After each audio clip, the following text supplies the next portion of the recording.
Welcome back to the channel. I'm glad you're here, because today's topic is one that most people don't fully understand, yet it shapes nearly every moment of our lives: desire. Specifically, karma, as understood in Buddhist philosophy. If you think Buddhism is all about denying desire, suppressing pleasure, or retreating from the world, you're about to see a very different picture. Desire is not evil. It's not the enemy. But in the Buddhist view, it is dangerous not because it's morally wrong, but because it's misunderstood. The truth about karma, the desire for sensual pleasure, is more complex, more psychological, and more transformative than most realize. Today, we are going to expose the real meaning of karma, what it is, why it leads to suffering, and how it can become not a barrier but a doorway to deep insight, peace, and freedom. Let's begin where the Buddha began the first noble truth, diakko, commonly translated as suffering. Diakko also includes dissatisfaction, stress, and inner friction. In the second noble truth, the Buddha pinpoints the cause tanha, craving. Now, karma tanha, the craving for sensual pleasure, is one of the most dominant and obvious forms of craving. This includes everything from craving food, sex, comfort, entertainment, social validation, even stimulation itself. Why is this a problem? Because karma is based on an illusion that lasting happiness can be found in things that are by nature impermanent. Let's break this down. You taste something delicious. You enjoy it. You want more. The taste fades. You seek the next bite. The satisfaction never stabilizes. Or you fall in love. It's intoxicating. The feelings surge. You cling. You fear losing it. You begin to suffer even in the joy because you know it's fragile. This is karma, the law of pleasure, the hook of attachment, the stress of maintaining what cannot last. But here's the hidden truth. Buddhism doesn't condemn karma to make you miserable. It exposes karma to make you free. The Buddha never said, do not feel desire. He said, understand desire, watch how it behaves, see where it leads. Let's say you have a desire for a certain kind of intimacy. It begins as a sensation perhaps in the heart, chest, stomach. Then comes a thought, an image, a fantasy. Then the mind begins weaving stories. If only I had that person, that touch, that experience, I would feel whole. But pause here. Is that true? Do these experiences ever deliver permanent fulfillment? Or do they always fade, leaving behind a trace of yearning for the next hit?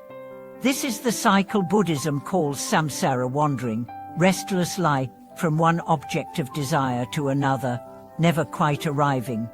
But instead of judging it, Buddhism invites you to observe it. And in this observation, something shifts. You begin to notice patterns. That desire always feels urgent, that it paints idealized images, that it blinds you to the present, that it collapses after climax, after indulgence, after fulfillment. The pleasure is real, but so is the collapse. And so Buddhism asks you to examine, what if I didn't follow it this time? What if I just watched? This is where transformation begins. By exposing karma, Buddhism doesn't strip life of its beauty. It restores your ability to see clearly, to enjoy a sunrise without needing to post about it, to eat a meal without obsessing over the next one, to feel affection without clinging to ownership. Because here's the secret, it's not desire that causes suffering, it's the grasping that follows it, the identification, the belief with "this will complete me." Let me tell you a story.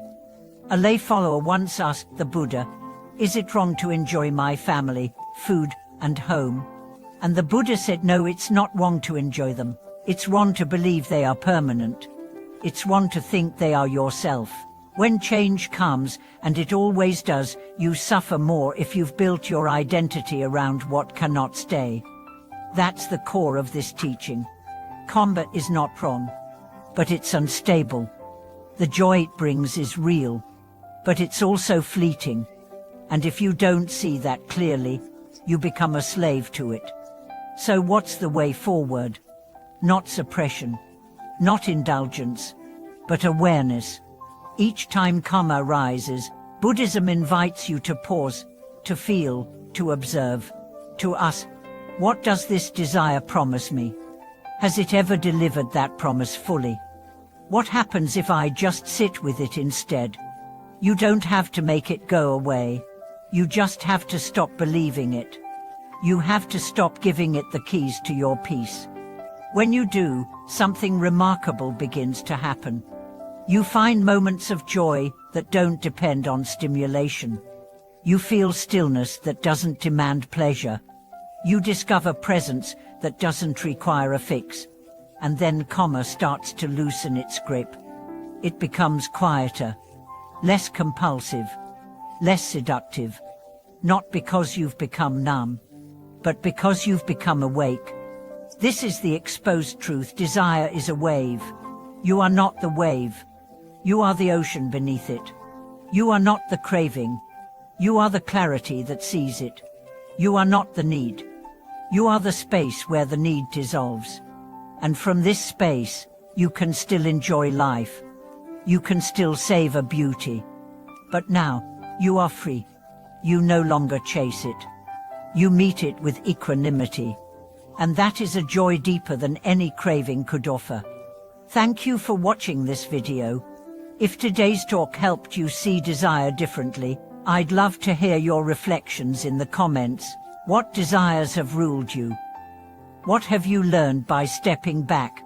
Don't forget to like, subscribe, and return next time as we continue uncovering the truths that set us free. Until then, may you see clearly, let go lightly, and live fully.